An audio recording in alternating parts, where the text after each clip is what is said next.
कृष्ण हरी, राम कृष्ण हरी, राम कृष्ण हरी. ते सूक्ष्म प्रकृती कोडे, जै स्थूळाची या अंगा घडे, तै भूतसृष्टीची पडे टाकसाळ. चतुर्विध ठसा उमटो लागे आपैसा, मोला तरी सरसा परी थरची आना. महाराज, मागच्या प्रवचनामध्ये आपण बघितलं, तरी अवधारिगा धनंजया, हे महाददातिक माझी माया, जैसी प्रतिबिंबे छाया निजांगाची. ही जी काही महामाया आहे, ही महामाया ही माझी आहे, जी या प्रकृतीला निर्माण करते. त्याच्यावरती माऊलींनी आपल्याला ज्या ओव्या लिहून दिल्या, त्या ओव्यातलं जे मागचं जे सार होतं पंचमहाभूतांचं, हे सगळं जे काही त्रैलोक्य तयार झालेलं आहे, त्याच्यातला प्रत्येक जीव सजीव सृष्टी जे चराचर आहे, हे सगळं जे निर्माण झालेलं आहे, हे या पंचमहाभूतातून तयार झालेलं आहे. एक पृथ्वी, दुसरा आकाश, तिसरा वायू, चौथं तेज म्हणजे सूर्याच्या तेजापासून प्रकृती जन्माला येते, सजीव जन्माला येतात. आणि एक ज्याच्यावर जगतं ते सगळ्यात महत्त्वाचं म्हणजे पाणी. या 5 गोष्टींपासून ही शरीरं, ही सगळी वेगवेगळ्या असलेल्या स्पेसीस, हे सगळे कीटक, प्राणी, सजीव, निर्जीव, हे सगळे याच्यापासून बनलेलं आहे. ज्याची उत्पत्ती सगळी जमिनीतून आहे, आकाशातून आहे, आणि या वायूमधून आहे, या पाण्यामधून आहे. आणि याला जन्माला घालणं, जगवणं हे त्या तेजाच्या म्हणजे त्या सूर्याच्या हातात आहे. ही ओवी मागच्या प्रवचनामध्ये आपण बघितली. त्याला 3 गोष्टींची अजून जोड दिली आहे. 8 अंग, यातली 5 पंचमहाभूताची अंग, त्यानंतर एक मन, बुद्धी आणि अहंकार, या 3 गोष्टींची जोड असेल. 5 गोष्टी पंचमहाभूतातल्या असतील तर निर्जीव गोष्ट तयार होते. आणि या 3 गोष्टींची त्याला जोड दिली की ती सजीव गोष्ट होते. महाराज, यात्रेच्या निमित्ताने मला चंदीगडला जाण्याचा योग आला. चंदीगडला गेलो होतो. तिथून नैनादेवी, चिंतपूर्णी देवी आणि ज्वालामाता, जी सतीची वेगवेगळी अंग आहेत, जी त्या ठिकाणी पडली. डोळे पडले एका ठिकाणी चरण पडले एका ठिकाणी, जीभ पडली, अशी ती 3-4 एकूण 5 स्थानं आहेत. आणि एक 6वं स्थान कलकत्त्याला आहे. यात्रेनिमित्त गेलो होतो. वाटेमध्ये आनंदनगर गुरु गोविंद सिंग यांचा एक गुरुद्वारा लागला. शिखांचं ते धर्मस्थळ. या धर्मस्थळामध्ये जाण्याचा एक योग आला. फार सुंदर धर्मस्थळ आहे. सोन्याने मडवलेल्या त्या पेट्या, त्यांचं ते आतमधला तो गाभारा, आणि त्याच्यामध्ये ठेवलेला तो गुरु गोविंद सिंगांचा तो धर्माचा तो ग्रंथ. कारण त्यांच्या धर्मगुरूंनी सांगितलं की या ठराविक काळानंतर हा ग्रंथ हाच गुरु आहे. तिथे एक सद्ग्रस्त मला भेटले. त्या सद्ग्रस्तांशी बोलताना नामदेवांच्या काही ओव्या, संत नामदेव आपल्या इथले, त्यांच्या काही ओव्या त्या गुरुग्रंथामध्ये, गोविंद साहेबांच्या त्या ग्रंथामध्ये समाविष्ट केलेल्या आहेत. हे ऐकून मला फार फार आनंद झाला. आणि पहिली गोष्ट म्हणजे आपल्या इथल्या वारकरी संप्रदायाची आणि त्याच्यामध्ये असलेल्या ज्ञानाची ती महती या टोकापर्यंत आहे. त्या सुवर्ण गाभाऱ्यामध्ये आमच्या संताच्या ओव्या त्या ग्रंथामध्ये समाविष्ट केलेल्या आहेत. याचाच खरा म्हणजे तिथे डोकं टेकताना म्हणा, प्रत्यक्ष दर्शन घेताना म्हणा, मनावरती एक उत्तम असा आनंद निर्माण झाला होता. महाराज, आपल्याकडे वारकरी संप्रदायामध्ये अनेक संत आहेत, अनेक संतांचे ग्रंथ आहेत, हजारो ओव्या आहेत, हजारो अभंग आहेत. महाराज, आपली ही संत परंपरा फार मोठी आहे. या वारकरी ज्ञानामध्ये उत्तुंग जे सगळ्यात सर्वोच्च शिखर आहे ते म्हणजे ज्ञानेश्वरी आहे. महाराज आपल्याकडे ग्रंथाला गुरु मानावं किंवा ग्रंथ हाच आपल्यासाठी सर्वस्व आहे असं गुरु गोविंद सिंह यांनी सांगितल्यानंतर त्या धर्मामध्ये तुम्ही कुठल्याही गुरुद्वारामध्ये जा, त्या ग्रंथाचं सतत पारायण वाचन चालू असतं आणि त्या सगळ्या भावना विश्वामध्ये तिथेच नतमस्तक होतं, व्हावं लागतं, इतकी शक्ती त्या ग्रंथामध्ये निर्माण करून ठेवलेली आहे. असेच ग्रंथ आपल्याकडे आहेत, अशीच ज्ञानेश्वरी आपल्याकडे आहे. पूर्वापार ज्ञानेश्वरीचं पारायण करावं. ज्ञानेश्वरी आपल्या घरात असावी. अनेकांनी आपल्या घरामध्ये तिला देवाऱ्यामध्ये मानाचं स्थान दिलेलं होतं. असं मानाचं स्थान हा ग्रंथ हाच देव माऊलींनी प्रत्यक्ष सांगितलंय. ज्ञानेश्वरी हाच भगवंत, ज्ञानेश्वरी हा ग्रंथ नाही, हाच भगवंत तुमचा देवच हा.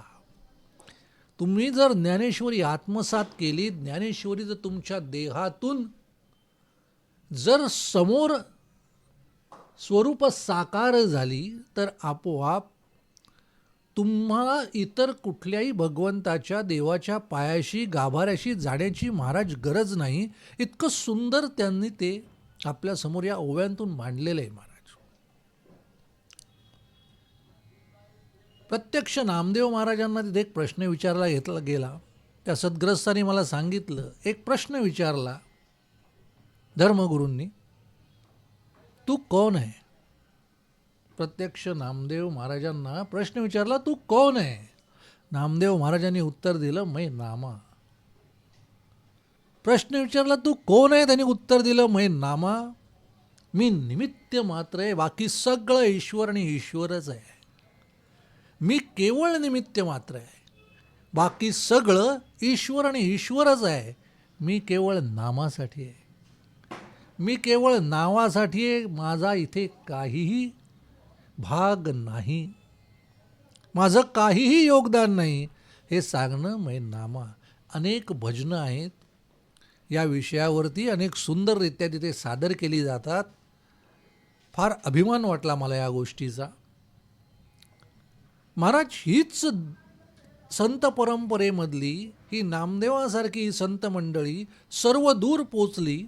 त्यांच्या ओव्या, त्यांच्या ज्ञानाचा सन्मान हा इतर धर्मियांनी आनंदाने केला. आपल्याकडे ती परंपरा आहे महाराज. वारकरी संप्रदायाची परंपरा ही आपली आहे महाराज.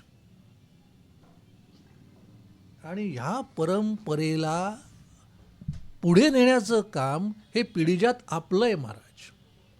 आपल्या घरामध्येही ज्ञानेश्वरी होती ना, प्रत्येकाच्या घरामध्ये ज्ञानेश्वरीसारखे सगळे ग्रंथ होते. पण महाराज हे ग्रंथ त्या पिढीनंतर पुढच्या पिढीला समजत नाही म्हणून कोनाड्यात ठेवले गेले.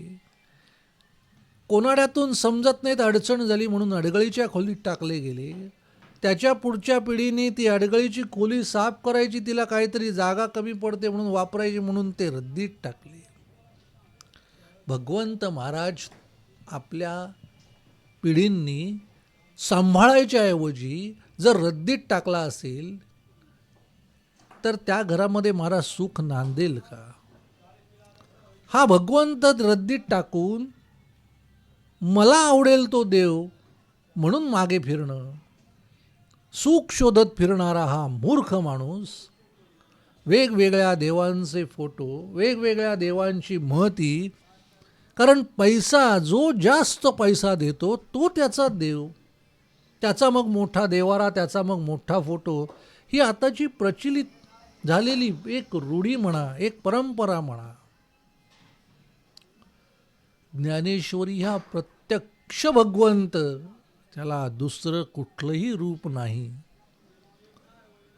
भगवंत बाजूला ठेवला, भगवंत अडगळीत टाकल्यानंतर सुख सुख म्हणत दारोदारी हिंडणारा हा आमचा माणूस केवळ दरिद्री. कोणता देव जास्त पैसा देतो? कोणता देव जास्त पैसा देतो तो माझा देव, ही आत्ताची संकल्पना. ज्ञान समजून घेणं, भगवंताचं रूप समजून घेणं, ज्ञानेश्वरी देहातून प्रगट करणं, हा भगवंताचा असलेला अत्यंत सुंदर आणि सोपा मार्ग हा बाजूला ठेवला आहे. महाराज, या सगळ्या गोष्टी, या सगळे विचार आपल्याला आत्मसात करण्यासाठी आहेत, केवळ वाचण्यासाठी न गाण्यासाठी नाहीत. महाराज, भगवंत ठेवला रस्त्यावरी आणि सुखाची भीक मागत फिरतो दारोदारी, अशी आपली महाराज अवस्था आहे. प्रत्यक्ष ज्ञानेश्वरी म्हणजेच भगवंत आणि हरी तुझ्यातच आहे. ज्ञानेश्वरी ही तुला हरीचं रूप दाखवील आणि तुझ्यातलाच हरी हा प्रत्यक्ष तुलाच भगवंत करेल. इतकी मोठी सुंदर आणि ताकदीची कल्पना आपल्याला माऊलींनी दिलेली असताना मूर्खासारखं जगत दारोदारी भटकत आपण फिरतोय. जाऊ दे महाराज, मूर्खांबद्दल बोलणं किती बोललं तरी कमी आहे, पण मूर्खांबद्दल जास्त बोलू नये. माऊलींची शिकवण आहे महाराज. जाऊ द्या, या गोष्टींच्यामध्ये न पडता आपण ओवीकडे वळूया. ते सूक्ष्म प्रकृती कोडे जे स्थूळाची अंगागडे, तै भूतसृष्टीची पडे टाकसा. हे सूक्ष्म प्रकृतीचं महाराज कोड आहे. प्रकृती काय? अत्यंत सूक्ष्म आहे. या पंचमहाभूतातून तयार झालेलं हे शरीर, या शरीरामध्ये असलेली ही प्रकृती, ही परा, ही अत्यंत सूक्ष्म आहे. स्थूळाची अंगागडे, या स्थूल रूपातल्या पंचमहाभूताच्या या स्थूल रूपामध्ये ही प्रकृती जाते. तै भूतसृष्टीची पडे टाकसाळ, आणि मग याच्यातून वेगवेगळी अशी प्रकृतीची रूपं निर्माण होतात. महाराज, ह्याच्यासाठी माऊलीने एक छान उदाहरण दिलं आहे. चतुर्विध ठसा उमटो लागे आपैसा, मोला तरी सरसा परी थरची आनान. असे वेगवेगळ्या ठसांचे, म्हणजे प्रकृतीचा ठसा ही टाकसाळ होते. टाकसाळ म्हणजे ज्या ठिकाणी नाणी तयार होतात, नोटा छापल्या जातात, ही वेगवेगळ्या नोटा, वेगवेगळी नाणी जी तयार होतात, तो जो ठसा त्याच्यावर उमटत जातो, तो उमटत जाण्याची जी प्रक्रिया आहे, अशी हजारो प्रकारची नाणी, हजारो प्रकारच्या नोटा, ते शिक्के त्याच्यावर मारून तयार केली जातात. ती टाकसाळ अशी वेगवेगळ्या प्रकारची नाणी घडवते. या प्रकृतीची हजारो रूपं घडवते, लाखो रूपं घडवते. ती प्रकृतीची टाकसाळ आहे. ही परा सूक्ष्म प्रकृती बुद्धी, मन आणि अहंकार या पंचमहाभूताशी जोडून ही वेगवेगळी नाणी, ही वेगवेगळी असलेली रूपं प्रकृती तयार करते.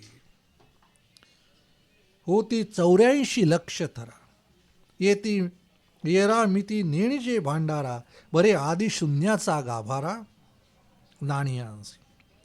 परी थरीची अनानं भरपूर थर आहे. नाण्यांवर नाणी, नाण्यांवर नाणी, भरपूर थर आहे. 84 लक्ष थरा. किती थर आहेत? 84 लक्ष थर आहेत नाण्यांचे.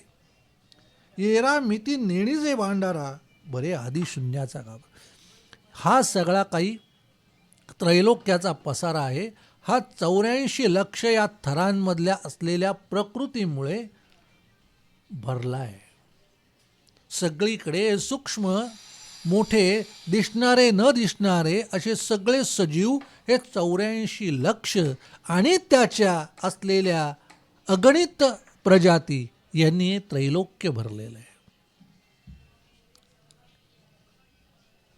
ऐसे एक तुके 5 भौतिक, पडती बहुमस टाक, मग तियेचे समृद्धीचे लेख प्रकृतीची धरी. ह्या 5 महाभूतांच्यामुळे भरपूर टाक, भरपूर नाण्यांचे प्रकार पडतात, हजारो नाणी पडतात. आणि त्या नाण्यांचे रूपातून मग कार्य जसं पुढे जातं, भगवंताला अपेक्षित असलेलं कार्य या नाण्यांच्या रूपाने, या समृद्धीच्या रूपाने पुढे घडतं.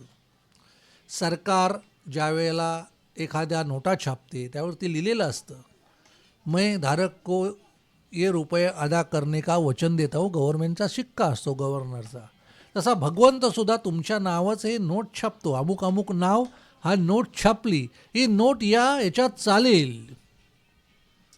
वचन देतो की ही नोट या एवढ्या वेळ या देशात चालेल. ही नोट झरझर झाली, ही नोट फाटली, ही नोट जुनी झाली की मग या सृष्टीमध्ये या ठिकाणी चालत नाही.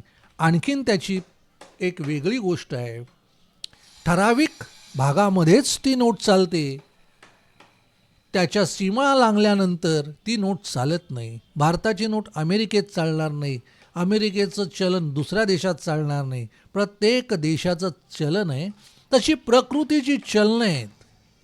तुम्ही ज्याच्यासाठी तुम्ही निर्माण झालेला तिथेच तुम्ही चालणार आहात. दुसरीकडे चालायचं असेल तर तुमचं चलन बदलावं लागेल. तुमचं चलन बदललं गेलं पाहिजे, हा त्यातला मोठा मुद्दा आहे महाराज. तसं भगवंताकडे जर तुम्हाला कुठली गोष्ट घेऊन जायची असेल तर तुमचं चलन महाराज वेगळं आहे. तू काय कमवलं, तू पैसा कमवला, तू गाडी कमवली, घोडा कमवला, समृद्धी, सगळं तू कमवलं रे इथे. तू सगळं कमवलं इथे, पण या चलनाचा उपयोग भगवंताकडे नाही. भगवंताकडे जे चलन चालतं त्या चलनाचं नाव आहे महाराज पुण्य. हे पुण्य नावाचं चलन जमा करण्यासाठी भगवंतानी तुला त्या रूपात टाकलंय. त्या रूपाचं पुण्य तुला करायचंय. त्या रूपकामध्ये जन्माला आल्यानंतर त्या रूपकातलं कार्य करून तुला पुण्य करायचंय. या सगळ्या गोष्टी महाराज विधिलिखित तुमच्या समोर तुम्हाला तिथे बांधून दिलेल्या आहेत. तू कोणत्या कर्मासाठी जन्माला आलेला आहे याचा शोध जर तुला लागला नाही, ह्याचा विचार जर तुला समजला नाही, तर केवळ ही दगड माती, ही कागद गोळा करून तू इथून जाशील. त्यावेळेला हा सगळ्यात मोठा प्रश्न निर्माण होईल, तू आलास कशासाठी आणि तू गेलास कशासाठी. माया आहे महाराज. संपूर्ण सृष्टी ही माया प्रकृती, त्या मायेचा वापर करून प्रकृती हे सजीव जगतायत. सगळं पंचमहाभूतात जाणारे 3 गोष्टी, बुद्धी, मन आणि तुमचं अंग, या सगळ्या गोष्टी बाजूला झाल्या का उरलं ते फक्त आणि फक्त या पंचमहाभूतात विलीन होणारं तुमचं शरीराच्या पलीकडे तुमच्याकडे काही नाही महाराज. ही सगळी नाणी ज्यावेळेला पुन्हा टाकसाळीत जातात त्यावेळेला ती सगळी नाणी वितळवली जातात आणि त्यावर नवीन शिक्का मारला जातो. मग पहिलं ते 1 रुपयाचं नाणं कदाचित 5 रुपयाचं होईल, 5 रुपयाचं नाणं कदाचित 100 रुपयाचं होईल. शिक्का मारण्याचं काम टाकसाळीचं आहे. तुमचं आमचं काम नाही, भगवंताचा काम आहे. ते तुम्हाला विरघळवणार. तुमची एकदाची इथली सद्दी संपली का विषय संपला. महाराज अनेक गोष्टींवरती विचार केला तर असं दिसतं की या सगळ्या गोष्टी भौतिक रूपातल्या तुमच्या माझ्या समोर ज्या आहेत, ज्या आपण उपभोगण्याचा विचार करतोय, त्या आपल्या विचाराने नाही, आपल्या मनाने नाही, आपल्या बुद्धीने नाही, तर आपल्या अहंकारामुळे आपण उपभोगण्याचा विचार करतोय. प्रत्यक्ष आपण भगवंत परमात्म्याचा विचार करून नाही करत आपण ही गोष्ट. म्हणून महाराज प्रत्येक वेळेला उदाहरण देताना ज्ञानेश्वरी जगणं हा मुद्दा इथे प्रवचनामध्ये सगळ्यात महत्त्वाचा असतो की ज्ञानेश्वरीवर हुकूम तुम्ही जगता आलं पाहिजे. गुरु गोविंद सिंगांचा तो ग्रंथ, धर्मग्रंथ, याच्या पुढे कुणी माणूस म्हणून तिथे देव नाही, हा ग्रंथ हाच देव, ही संकल्पना त्यांच्याकडे रूढ आहे, मान्यता आहे. सोन्याच्या देवाऱ्यामध्ये ते ग्रंथ ठेवलेले आहेत. आपल्याकडे ज्ञानेश्वरीसारखे ग्रंथ आपल्या घरात असायला हवेत महाराज. तुमच्या घरात आहेत का विचार करा. नसतील तर मागवून घ्या. अहो ग्रंथ हाच देव आहे, हाच भगवंत आहे महाराज. पुढची ओवी बघा महाराज. हे रूपक परी असो, सांगो उघड जैसे परी असो, परी नाम रूपाचा अतिसो प्रकृतीच केली. आणि प्रकृती तव माझ्या ठाई बिंबे येथ आन नाही, म्हणून आदी मध्य अवसान पाही जगासी. ही प्रकृतीने, या पराने तुमच्यामध्ये जी अतिसूक्ष्म म्हणून आहे, हे तुमचं शरीर पंचमहाभूताचं हे केवळ प्रतिबिंब म्हणून आहे. याला परत रूप नाही, तेच रूप परत नाही. बिंबे परिहान नाही, परत त्याचं रूप नाही. एक रूप आलं का तेच एकदा रूप, परत रूप त्याला दुसरं नाही. मग रूप चेंज, मग ते बदलणार. एकदा गेलं का गेलं, त्याला परत त्याच रूपात त्यालाच ॲप्लिकेशन देऊन मी एवढी प्रॉपर्टी कमवली म्हणून पुन्हा तिथे जन्माला येता येत नाही. ते इथेच संपलं, इथेच राहिलं, विषय संपला. मग तू कमवलं काय? म्हणून माऊलींनी या ओवीमध्ये म्हटलेलं आहे, भगवंत म्हणतायत आदी अंत आणि मध्य केवळ मीच आहे. या सृष्टीचा, प्रकृतीचा, या भूतमायेचा आदी अंत आणि मध्य मीच आहे. सगळं माझ्यातून निर्माण होतं, सगळं माझ्यात येऊन समावतं. जर असं असेल महाराज, जर असं असेल महाराज, तर तुम्ही आणि मी जगतोय म्हणून म्हणतो, मी खातोय म्हणून म्हणतो, मी बोलतोय म्हणून म्हणतो, मी चालतोय म्हणून म्हणतो, या सगळ्या क्रिया या पराधीन होतात महाराज. या सगळ्या दिशा, या सगळ्या तरा, या सगळे मार्गाचे सगळ्या गोष्टी पूर्णपणे पराधीन होतात. म्हणून भगवंत टाळून तुम्ही जगू शकत नाही. तुमच्यामध्ये असलेली प्रत्येक गोष्ट महाराज विचार करण्यासारख्या गोष्टी आहेत. पण ह्याच्यावरती ना, तरुणाईला ज्यावेळेला ह्या गोष्टी सांगितल्या जातात त्यावेळेला तरुणाईचं एक वाक्य असतं, महाराज आम्हाला काय करायचं आहे? हा परमार्थ आमच्या काय कामाचा आहे? हा परमार्थ म्हाताऱ्या लोकांचा आहे. म्हाताऱ्या लोकांनी या परमार्थात घ्यावं. बरीच तरुण मंडळी भेटली की म्हणतात परमार्थ हा म्हाताऱ्या लोकांचा आहे. म्हटलं उत्तम आहे. भगवंतच तुझ्या मुखातून बोलला, तुझं म्हटला परमार्थ म्हातारा लोकांचा आहे, याचा अर्थ आम्ही म्हातारे होणार, म्हणजे आम्हाला तू दीर्घायुष्य दिलेलं आहेस. भगवंतच तुझ्या मुखातून बोलला आहे. आम्ही दीर्घायुष्य आम्हाला तुझ्यामुळे लाभलं, हे कौतुकास पात्र आहे. तुला म्हातारा व्हायचं नसेल, महाराज याचा पुढचा विचार म्हटलं तू कर. आता तो काय विचार करेल ना काय त्याचा भाग, पण म्हाताऱ्याचा परमार्थ आहे हा मूर्खपणा आहे महाराज. तुमची बुद्धी, तुमची ताकद, तुमची सर्वोत्कृष्ट असलेली तुमच्या बुद्धीची विचार करण्याची आणि जिज्ञासा, या सगळ्या गोष्टी तरुणपणामध्ये असतात. तरुणपणामध्ये तुम्ही जर या मार्गावर आलात तर तुम्हाला ज्ञानेश्वरी, ज्ञानेश्वरीची रूपकं, उदाहरणं, ओव्यांचा साज असलेला अर्थ, त्याचा भाव असलेला अर्थ तुम्हाला अगदी सहज उलगडून जाईल. कारण त्यावेळेला प्रत्यक्ष भगवंतसुद्धा तुमच्यातला तरुण आहे. तुमच्यातली ती सूक्ष्म परात तरुण आहे. तुमच्या नोटेची चलती आहे. म्हातारपणामध्ये आजारी असलेलं, रोगिष्ट झालेलं शरीर किती भगवंत भगवंत म्हणून ओरडत बसलास तरी त्याला काही कामाचं नाही आहे. तो त्याच्यातनं तुला बाहेर काढू शकत नाही, कारण तू भोग अंगावर उडून घेतलेले आहेस. मग जर तुझं उत्तम शरीर राहावं, तुझं जर हा देह उत्तमरित्या शेवटच्या टोकापर्यंत ताजा तवाना राहावा असं वाटत असेल तर आजच तुला परमार्थाच्या मार्गावर यायचं आहे. ज्ञानेश्वरी समजून ज्ञानेश्वरी जगायला सुरुवात करायची आहे. महाराज प्रवचन आपण सांगतो, बोलतो, मग मी ऐकतो. जर मी ऐकलेलं प्रवचन 10 लोकांना जर मी पाठवू शकलो, समजावू शकलो, बोलू शकलो, त्याच्यावर चर्चा करू शकलो, हजारो लोकांपर्यंत हे असलेलं प्रवचन जर मी त्यांच्यासाठी म्हणून, त्यांना काय होणार आहे भविष्यात, ते ऐकणार आहेत नाही ऐकणार आहेत, ते काय करतील त्याच्यावर चालतील नाही, तुझं कार्य आहे रे बाबा, तुझं कार्य त्या लोकांपर्यंत ते पोचव. नाही तुझ्या शरीराने जमत बाकीचं काही करायला, अरे हरकत नाही, पण बसल्या जागी तर तू करू शकतो. 2 फोन तर करू शकतोस की बाबा अमुक अमुक प्रवचने ऐक. तरुणाईला सल्ला, ते ऐकतील नाही ऐकतील पुढचा विषय, पण तू का नाकार देतोस सांगायला? अरे तू जा, तू फोन कर, तुझ्या ओळखीच्या हजारो लोकांना आठवून आठवून पाठव, सांग, ऐका, ज्ञानेश्वरी ऐका, ओव्या ऐका, प्रवचन ऐका, भगवंताला ऐका. भगवंत तुमच्यात येईल हो. तुमच्या परामध्ये भगवंत आहे, सूक्ष्म परात तुमच्यात आहे, भगवंत आहेच हो.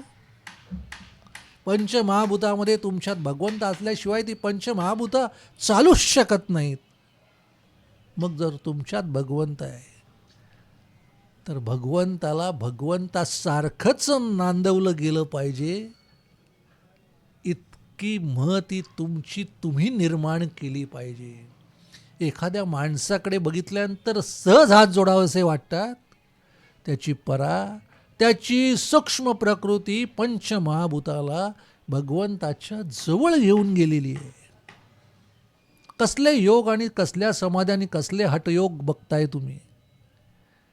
माऊली म्हणते नित्य धर्माचं, या संसाराचं ग्रहस्थमाचं ओझंच तुझ्या माथ्यावर आहे, तू वेगळं सन्नसत्वाचं ओझं घेतोसच कशाला? काही गरज नाही तुला. उत्तम प्रपंच कर, त्यातून योग साध. तू योग त्यातून साध, भगवंत तुझ्यात निर्माण कर. अरे योग आपोआप येणार आहे हो. भगवंताच्या पायाशी लक्ष्मी स्थिर आहे महाराज. जर परामध्ये, देहामध्ये, तुमच्या या प्रकृतीमध्ये जर भगवंत वसला, लक्ष्मी पायाशी लोळण घेईल, ती जाऊच शकत नाही. 2 वेळचं उत्तम अन्न मरेस्तोर मिळण्याची तजवीज झाली महाराज, की या पराप्रकृतीचा इथला कार्याचा धर्म संपला, अर्थार्जनाचा धर्म संपला, कर्माचा धर्म संपला. आता तुम्हाला तुमचा अनुभव, तुमचं ज्ञान, तुमच्या परेतला भगवंत जागृत ठेवून इतर परेतल्या भगवंताला या मार्गावर आणण्याचं कर्म शिल्लक आहे महाराज. ते करा, ते करा महाराज. एक पुढची ओवी घ्या महाराज. हे रोहिणीचे जळ, तयाचे पाहता येई जे मुळ, तै रश्मी नवती केवळ, होय ते भांग. मृगजळ आहे, मृगजळ. माऊलींची उदाहरणं फार सुंदर आहेत महाराज.